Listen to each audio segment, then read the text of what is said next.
Jonathon Porritt is one of the great bridge figures of the modern environmental movement. Activist, writer, thinker, establishment insider, and permanent irritant to the establishment all at once. A former director of Friends of the Earth, chair of the UK Sustainable Development Commission, he spent decades trying to push governments and corporations towards a more sustainable model of development. He's long argued that environmental collapse is inseparable from deeper questions about economics, power, and human values. And so few people have spent longer wrestling with how to make sustainable development politically and socially real than Jonathon, without wanting to imply that he's very old. But he's certainly been at this for a long time. Jonathon, thank you so much for joining this podcast. Very good to be having a conversation with you, Jonathon. It's been a while since we were able to do that. It has. And I've been following you on LinkedIn, and we'll come on to where you're at the moment. I said you were an insider outsider, and you certainly have been. At the moment, you look like very much an outsider, and I know you're actually kind of the police have gotten you in your latest protests. So we'll come on to that. But what I wanted to start with was, I guess, going back almost to the beginning. What got you into environmental and sustainability issues really decades ago, I guess in the 70s and 80s? What pulled you in? And how did you develop this kind of analysis that links environment very strongly to the economy and society? Yeah, and it is funny because it could so easily not have happened, Jonathon. I mean, I just, in the early 1970s, read one book called Blueprint for Survival, which was published by a magazine called The Ecologist magazine back then. And I don't know how I came across this book, but someone said you probably ought to read this. I was sort of interested in politics then, but yeah, not really. And that book, which is only about 90 pages long, kind of explained to me that there were going to be difficult times ahead, because what we were basically doing was treating the earth as an literally infinite resource to fuel our economy in one way or another. And what we had already then, back in the 1970s, was population growing, size of the global economy growing, planet already under some stress, although in comparison to where we are now, that wasn't very visible to people. I found the book completely convincing. I ended up joining the Ecology Party, as it was called then, just a few months after that. And the Ecology Party was very small then. I mean, really very small indeed. And it took a while for me to find my mark in the Green Party. But by the end of that decade, by the end of the 70s, I was co-chair of the party, and we then went to Friends of the Earth in 1984. But it was a kind of chance encounter. And if I hadn't read that, which then led me to read all sorts of other books, which sort of basically confirmed the initial premise, I'm not sure how I would have got there. I probably would have got there in the end, but that was what provided the little impulse to get over the line then. That makes me think that, like, maybe the fact that you didn't start, or we weren't trained in green and environmental issues, maybe that's one of the reasons why you've brought the environment into so many other parts of society and the economy and made those links. Yeah, and that's been, honestly, I guess I hadn't anticipated how important this would be for me in the sort of insider-outsider roles that you've already mentioned, Jonathon, because right from the start, the social justice bit was as important to me as the natural environment, as the biophysical side of things. And I certainly doubled down on that when I spent 10 years teaching in a London comprehensive and began to see where my son went to school, by the way, which I only found out as I was prepping for this. Burlington Danes, as it's now known. Burlington Danes. I did not know that. Oh my gosh. Well, I hope very much enjoyed it. Got good A-levels. Went off to do economics at Sussex. Well, that's excellent. One happy punter from way back in the 1980s. That's good. But to me, it was just honestly so obvious, the idea that if we wanted to protect our natural world, we'd have to make sure we had an economy that distributed wealth more fairly. And if you wanted to protect the environment, you just had to get that sorted out. And vice versa. People concerned about social justice, about international development aid, etc., if you didn't pay attention to the state of the environment, then you would find many of your aspirations for improving the lot of people disadvantaged by their current politics or economics, you'd find that you weren't going to make much progress because the environment wouldn't make that possible. So it is blindingly obvious. It didn't really get to be a mainstream concept until the late 1980s, with the publication of the Brundtland Report, as you know, Our Common Future, and then, of course, 1992, with the Big Earth Summit in Rio. And that was the place which I was at and saw for myself then that if one wanted to make progress, those two things had to be kept in the frame at the same time. Two sides of the same coin is how I've always explained it. So interesting, because international listeners may not know that the Green Party in the last year or two has surged. It's now a major political party, I think it's true to say, in a way that it never has been. And one of the things it's been criticised for by those that want to criticise it is that they don't talk about the environment enough. All they talk about is social justice and the economy, as if that is a new thing. And what you're saying is that you've been working on the links between those things ever since you were involved in this, as you said, in the late 70s. Yep, exactly. And the Green Party in those days was perfectly clear about that. I co-authored the Ecology Party's manifesto in 1979 and in 1984. And the Ecology Party didn't become the Green Party till 1984. But those manifestos were perfectly clear. We were always stressing both of those two aspects. And it is funny now, and we, as you know, Green Party now here in the UK with its new leader, Zach Polanski, who's the one who comes in for a lot of flack from people saying, you're not talking enough about the climate. You're not doing enough about what the damage being done to the natural world. And it is true that Zach Polanski himself has chosen to prioritize social justice, economic issues, geopolitics, genocide in Gaza, etc. But it's not as if the environment, climate, nature stuff has gone away. It's still right there. It's just played a slightly subdued role in the recent success of the Green Party, which obviously, as you can imagine, amuses me, Jonathan. I know I shouldn't really put it like that, but when I hear this internal debate, I think, oh, for God's sake, if you really do you have to do a bit more homework on this. Yeah, I mean, clearly the thinking is, and you just implied it a couple of minutes ago, it's hard to get people to vote Green if they're really struggling economically, or to care about, people do care about green issues because they care and for values, but the day-to-dayness of economic hardship is the reality. So you've got to face those. And the other thing you just mentioned was Gaza. And I happen to know that you've been arrested recently by the police for your position on the genocide in Gaza. Can you just take us through that? And how does that link to the Green Party and your concern about the environment? Not that it necessarily has to. It could just be a values issue. No, it all does link. I've been a supporter of Palestine solidarity for a long time, so it wasn't that it was completely a new cause for me, as it were. But when the genocide, the consequences of what Israel was actually doing in Gaza became more and more clear, and I just could not understand how our government was standing back and letting this happen, because it was demonstrably fitted all the characteristics of what a genocide looks like. And of course, the International Court of Justice had called it a plausible genocide because they haven't yet confirmed, because they have to go through so many loops to actually do that.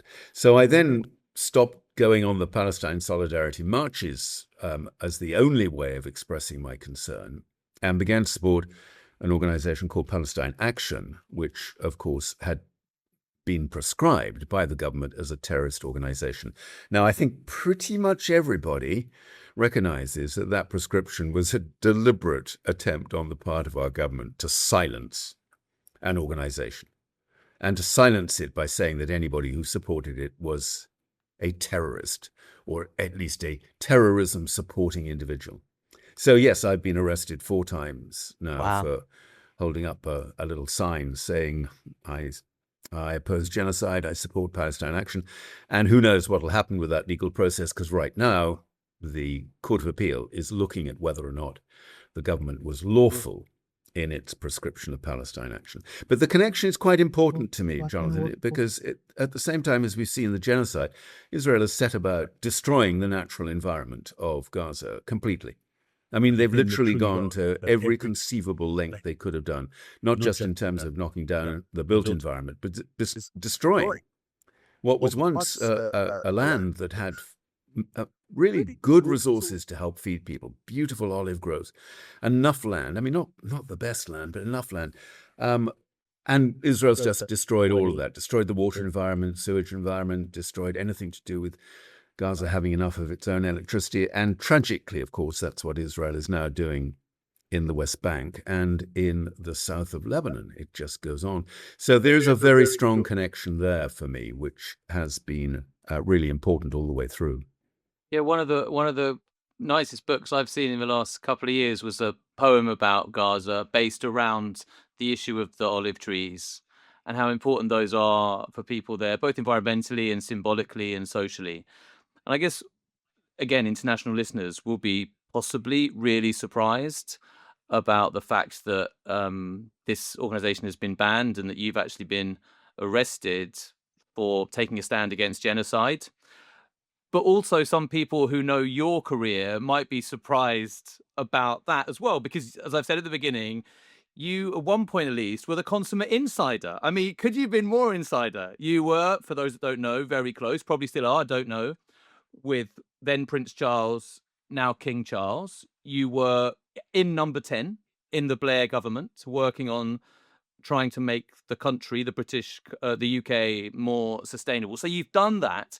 It feels like you're not doing that anymore. You're certainly not doing it anymore. Is that just a response to the context, or is it your own personal journey in a sense? Do you still believe in the insider trap?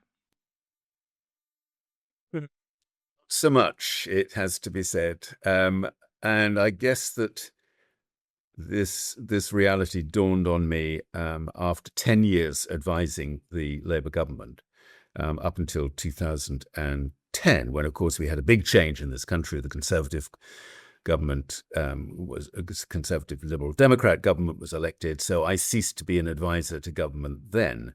And I became aware of the fact that it was very difficult advancing the inside track to get the scale of change that we needed. So yes, having done both those things and worked as an advisor with the Prince of Wales, as he then was, for a long time, I don't in any way blame anybody still doing that inside track work. That inside track work is still absolutely critical, because without it, things would look even worse than they do now. But for me personally, I had to rediscover what it was that got me involved in the Green Party back in the 70s and Friends of the Earth, which had its own very radical campaigning style. So for me, it was more full circle than anything else. And that's where it makes sense to me now, 50 years on, I guess. And the truth is, Jonathan, I'd spent 2 years working with a lot of these young campaigners for Just Stop Oil, a radical direct action organization, civil disobedience-based organization, many of whom had broken the law and had been punished for it. Out of the 26 that I wrote my book, Love, Anger and Betrayal with, a lot of them were in prison. A lot of them are still awaiting trial, because some of those trials still have to come. And I learned so much from working with them. And I think probably their courage, their absolute clarity about what is asked of us in the midst of this climate crisis, that certainly rubbed off on me. So interesting. And I thought about this a lot. Would I have held up that little sign in Parliament Square if I hadn't done that work with all of them? I think I probably would, but I wouldn't have felt so completely convinced about it, about the rightness of doing that. It's amazing, isn't it? How you get re-inspired by people. You were one of my inspirations, and you would have inspired a whole group. When you first met me, I was in my early 20s. I'm now a lot older, and I kind of feel like I need re-inspiring. I think your career sometimes take you into management and leadership and kind of more insider track, let's say. And one thing I want to raise with you as well. So just for people that don't know, why would you know? I did a master's on sustainable development in an organization called Forum for the Future, which Jonathan set up, one of the many organizations you've set up. And I think it's fair to say that at the time, there was a strong focus on engaging with the private sector, engaging with business leaders as one of the most important ways to respond to the climate crisis. And it was the time when famously BP, the oil company, changed its logo, and people felt like these were people we could talk to. In fact, people felt like they might get moving more than politicians, given the slow pace of politics sometimes and the different incentives. Do you feel like, when looking back at that time, do you think that your analysis was right? You talked about clarity. Do you think you were clear then? Was that a kind of naive of us, not of you? I'm not kind of putting it on you, of a lot of us, to believe that there was this possibility, or did that possibility really exist? And for some reason over the last 10 years, because again, for people that don't, I guess, follow the climate talks closely, I guess green campaigners are very wary nowadays of working with the fuel companies and indeed the private sector more generally. Were we naive? It's a very big question for me, Jonathan. Sorry to get straight in there, but like, it's an interesting one. But at the time, and this goes, I mentioned the Earth Summit in 1992 briefly. That's what led to the forum, because when I was out in Rio de Janeiro at that time, I met a lot of business people who were saying, look, we want to play our part here. We want to do stuff. We don't want to sit around waiting for government to regulate us into doing what we know we need to do. Let's be more positive. They were leaders that you spoke to. They were leaders. leaders. The private sector, they and were. And they were genuine. Yeah. Like, as humans, they were genuine. Yes, precisely. And when we set up the forum, we knew that there were enough business leaders who would embrace the idea of making their companies more sustainable, shorthand for doing all sorts of things about the environment and about social issues, etc.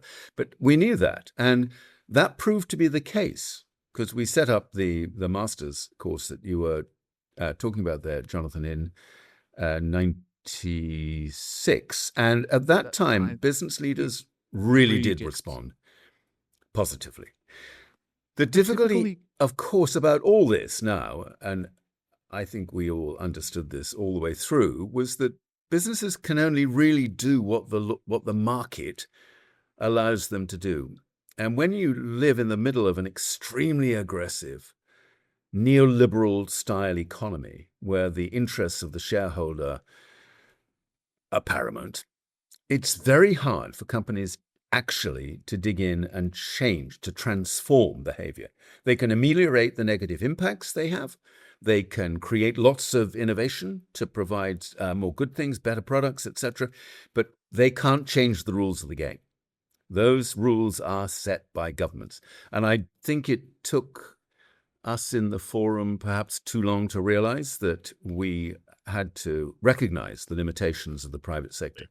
All of which, of course, has been borne out by what's happened in the last 4 or 5 years, where I'm sorry to say the business community, the global business community, has been heading rapidly backwards, so that many of the achievements, which I think could rightly be claimed by business up until around 2020, it hasn't been very good since then, and led by large American multinational companies who are in full flight now from embracing sustainable wealth creation. The impact on companies the world over has been very serious indeed. And I hardly hear anybody these days, Jonathan, saying this is where the source of leadership will come from.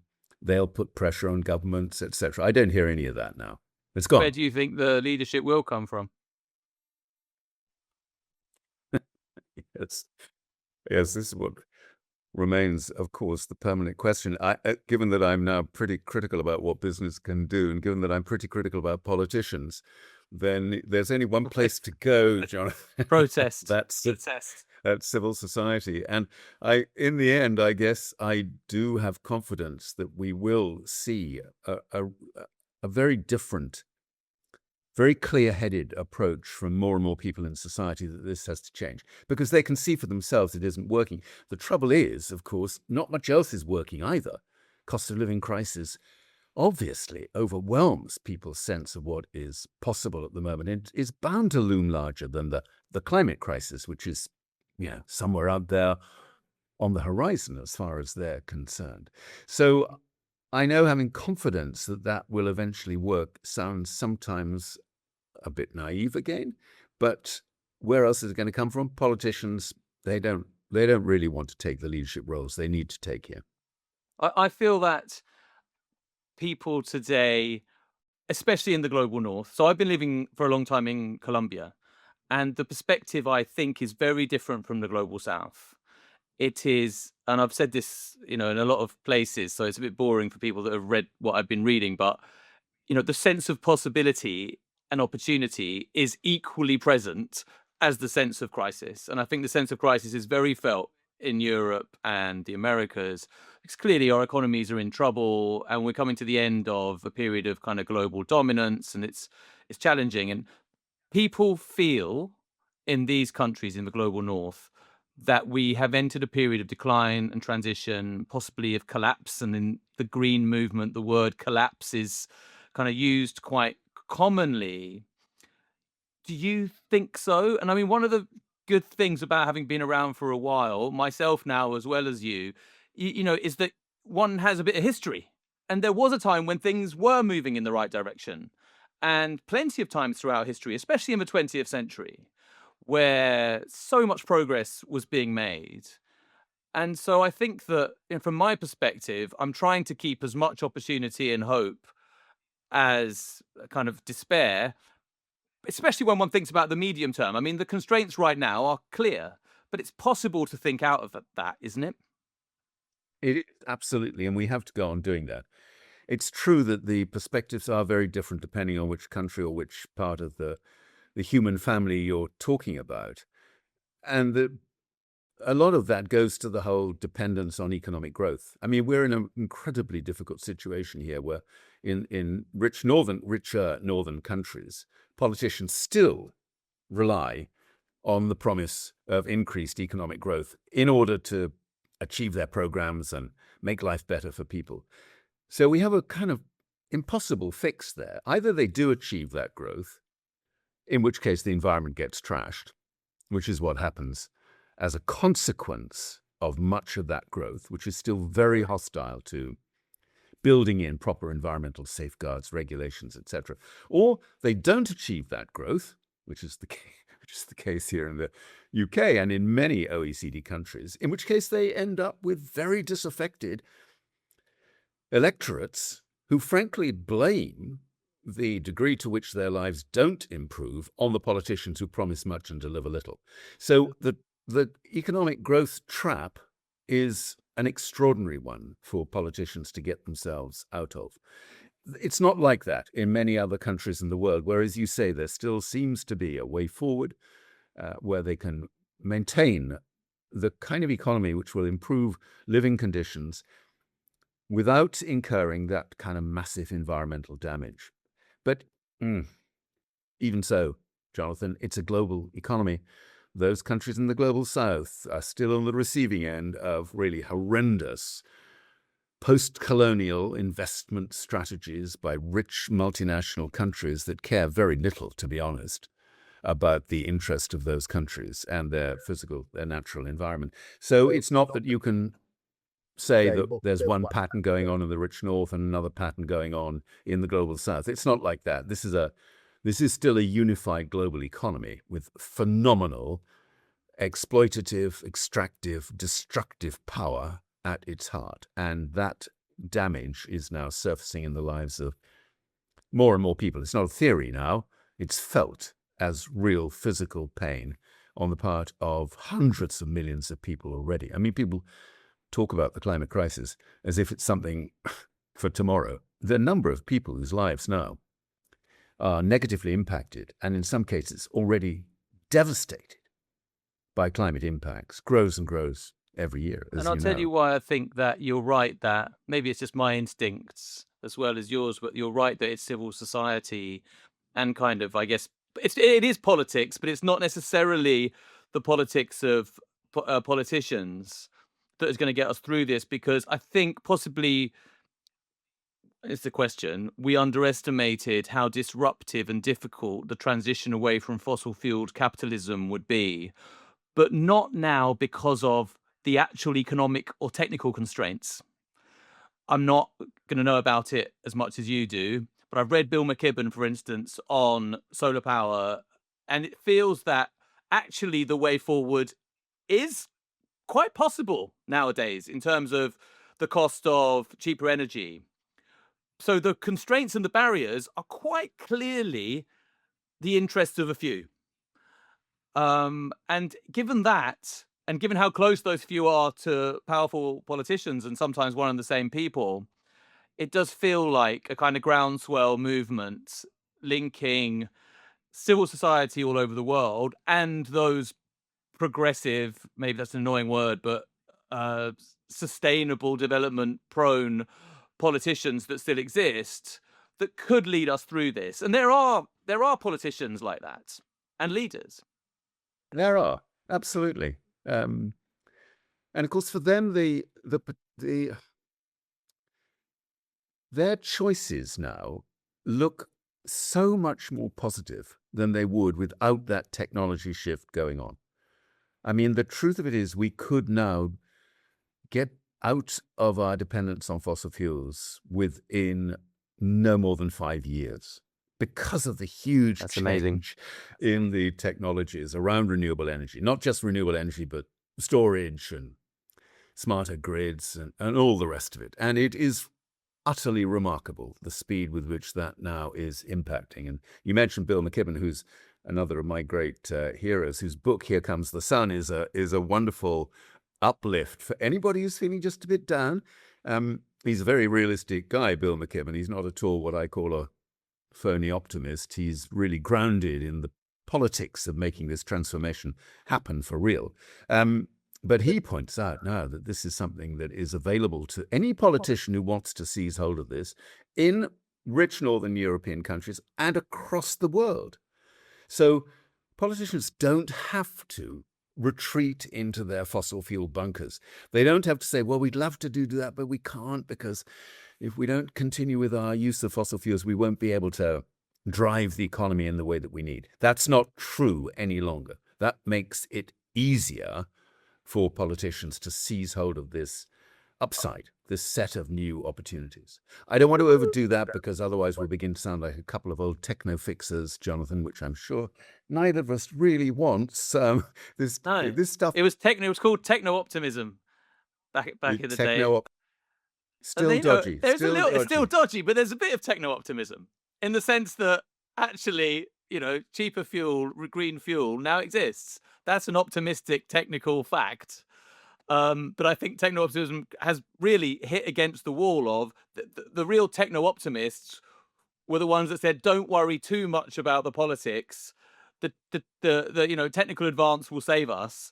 And actually what we've got is technical advance, and the politics is more powerful, certainly for now. So the question then is, how do we overcome the politics and allow the technological solutions to emerge? That's the crazy thing. And I think there was a time, wasn't there, during the COP process that pushed for, that allowed technological improvements that set the context. That's actually a question I'd like to ask you, Jonathan.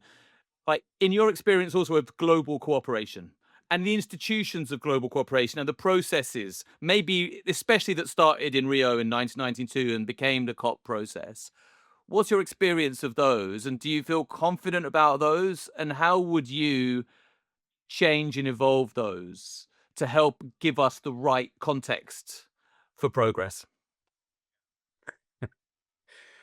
I have no confidence in those processes whatsoever.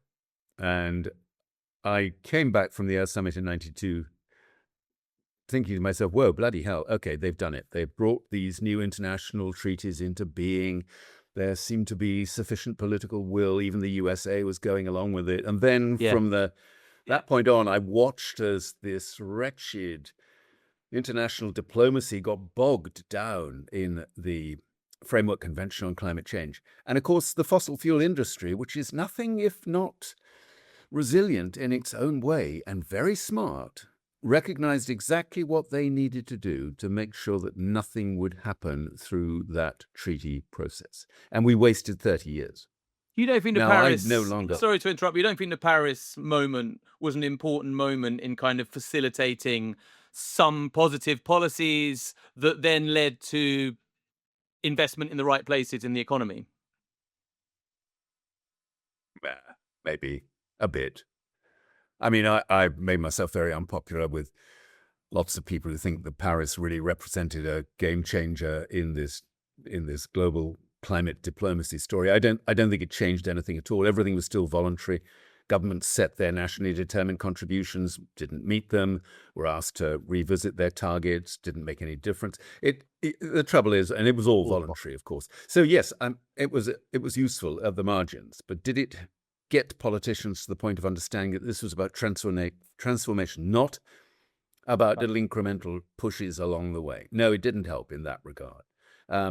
Which is why I'm so interested now, and you mentioned Colombia, Jonathan. Of course, we've just seen a very interesting breakout from the official UN Framework Convention on Climate Change process with a coalition of the willing organizing a really fascinating conference in Colombia in the last month, where a lot of people said, well, that side of things isn't working. We're going to have to do it differently. And we have got to do it without us being corrupted by the fossil fuel industry and by the petrostates, the Middle East, Russia, America, preeminently. We've got to have a process that speaks now to the needs of people who are not clearly there to advance the interests of fossil fuels.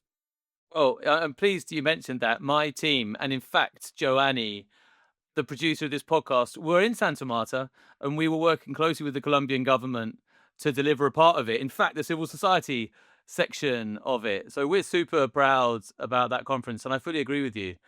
You know, the weird thing about, I often end sentences with "Thank you, Donald," and it's glib and horrible because I know that it's an incredibly serious stuff that's going on, especially in the US and globally. But there's the fact that he's broken so many things is allowing new things to emerge in ways that they might not have done. And I think that's probably true of this. And, you know, our current Colombian president, Gustavo Petro, came to power with the promise of ending new exploration of oil and gas. And my personal view of that is not only his and his movement's personal commitment to the environment, but also the fact that power to stop economic change resided in the oil and gas companies in Colombia, and mining and oil and gas exploration are strongly related to human rights abuses and forced disappearances, etc., in those in Colombia. So, just going back to something we were talking about earlier, deeply related. The need to move on from a fossil fuel reliance, not only to save the planet, but actually to uh, move our societies forward. So you're not confident about the COP, and I'm hearing more and more people saying that. But you are hopeful about new coalitions emerging. By the way, Colombia also at the heart of a coalition called the Hague Group, working with South Africa and others on the issue of genocide in Palestine and generally sticking to the rules of international humanitarian law. So that's another example. Exactly. No, I mean, there are lots of encouraging signals out there. Of course, the sheer brute force of what is driven by America, too often with the complicit support of the EU, I'm sorry to say, means that it's very hard to get some of those breakthroughs to materialize so that people begin to say, okay, that worked. Now what can we do next? How do we build on this? How do we make this the central premise of how our economy works, how our society works? How do we drive it forward like that, not just win an occasional battle in a war that still looks pretty devastating for a very large number of people? Just one final question. Well, maybe penultimate question. You mentioned neoliberalism earlier. I find that to be another source of hope. The fact that it feels like, certainly analytically, the hold that neoliberalism has had over, I guess, academia and politics for my entire life seems to be ending or has ended. Interests still exist, but the kind of dominance of that incredibly market focused agenda seems to have lifted.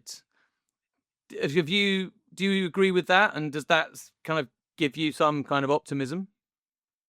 Yes, I very much agree with that. And I think, weirdly enough, although this is only a small example of it, the fact that we had a government elected with a massive landslide victory just a couple of years ago here in the UK, then went ahead and maintained the neoliberal fundamentals that the Conservative administration had represented for 14 years before that. There was no change in the ideological positioning of the Labour Party. It's still root and branch in a kind of ideological commitment to neoliberalism. And that's why I think our Prime Minister is they can't get back from that, because they have not addressed root injustices. I mean, to mention just one, we see billions of pounds being sucked out of our public services every year, particularly the NHS and social care, because those services have been increasingly privatized, or in the case of social care, totally privatized. I think it's now 85% of social care delivery in this country is in the hands of private equity. And of course, by the time private equity has taken its slice of whatever the economic system might be in the social care system, there's not much left to go around. So people are waking up to this. The Green Party is right to emphasize this. It's right to emphasize that in a world that is run by 4,000 billionaires. No, what is it now? No, sorry, I need to get this right, Jonathan. 3,428 billionaires. I don't want to be caught out exaggerating here. My There's son probably wants to not be much a difference. billionaire. He's been watching the wrong YouTubes. Fortunately, I've managed to protect our two daughters from that particular illusion. So My daughter wants to be a singer, much healthier.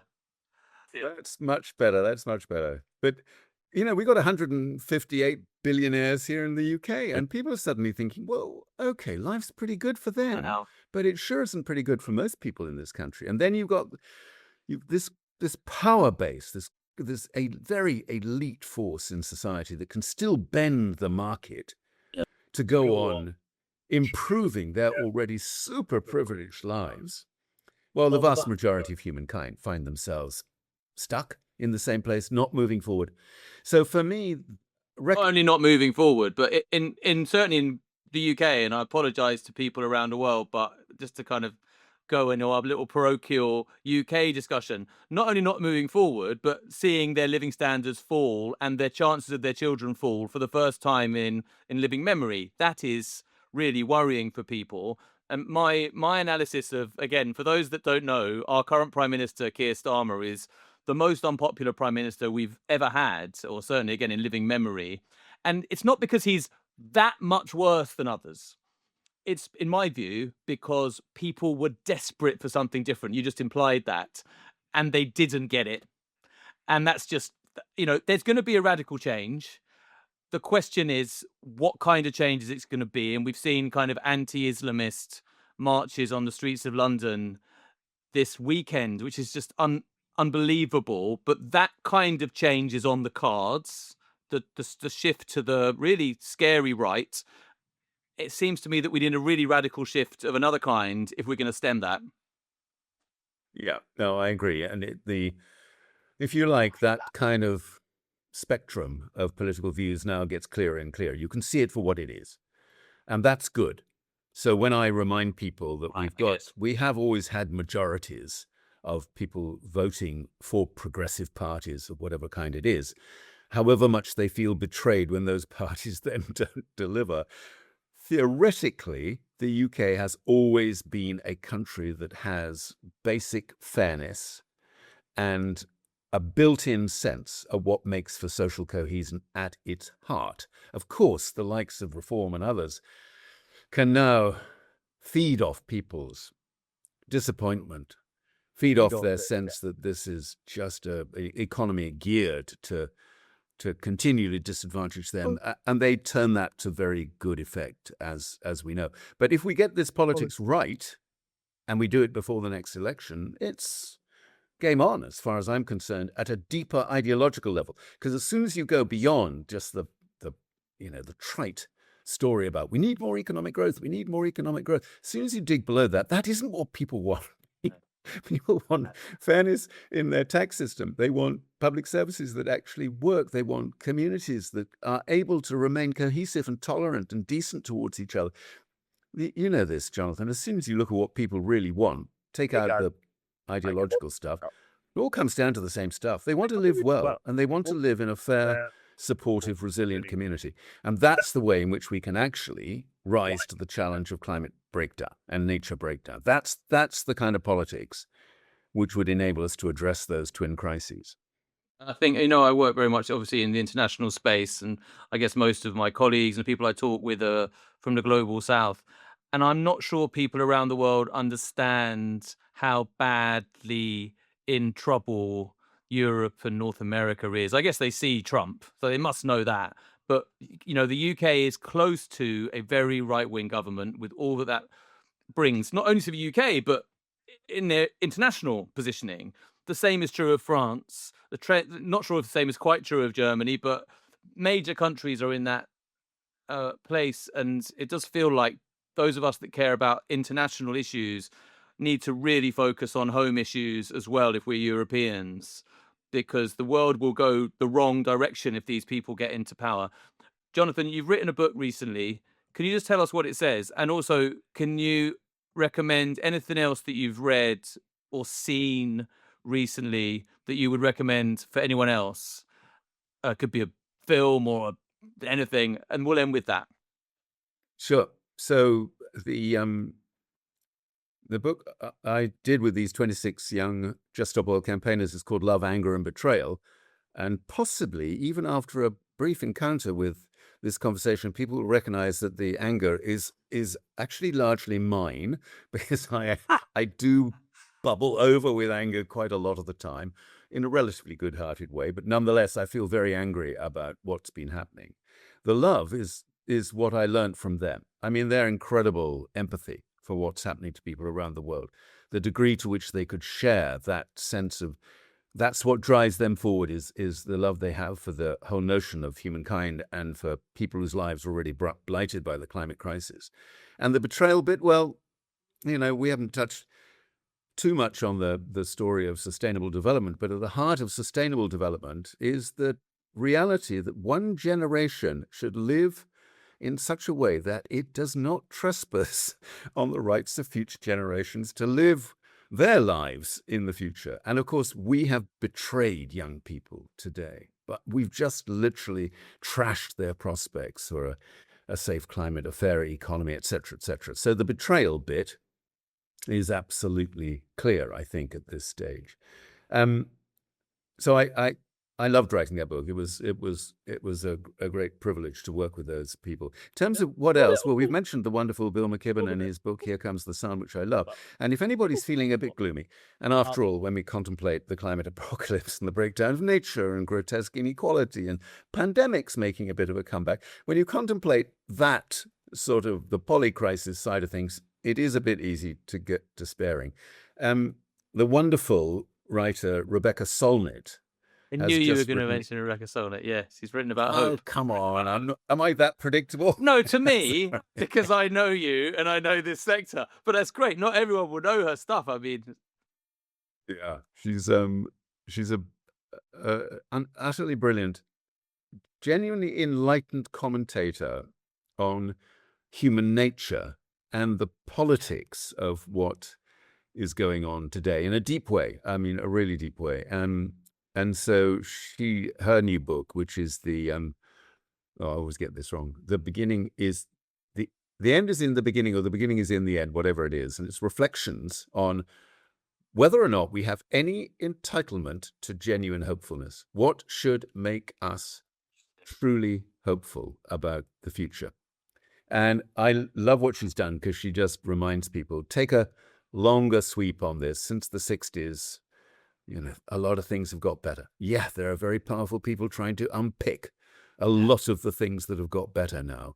But if we stick true to that notion of the curve improving gradually over time, and we stay true to what it is that makes us truly human, then we've still got an amazing opportunity to get things right. So I love her work, any of her books, but her latest book, I'm sorry that I just temporarily have got the end and the beginning confused. It could be one or the other. We'll find it and we'll put it in the notes, as they say. I'm so pleased you said that, because I do think, I mean, I've got a teenage boy, and I do think that just kind of the undercurrent of despair. I mean, he's a happy lad, but there's an undercurrent of despair in almost a kind of an analytical sense as young people look at the world. And I think it's different to when I was a kid, and different when you was a kid. It is different, and that is tragic. That people feel that, and it's not energetic. It's not going to lead to anything. It doesn't build. The anger is useful. But then you do need hope. If you're going to build something. So it's so important that writers like, and you've always emphasised that ever since I've worked with you and known your stuff and the people you're with, emphasising the importance of looking after oneself, thinking about human values, and even the spiritual and the emotional, not just the political and the economic. So I massively appreciate that. All right, Jonathon. Well, thank you so much for taking the time. Really appreciate it. I actually really enjoyed this conversation. And great to be back in touch. Yeah, thanks, Jonathon. Really enjoyed it.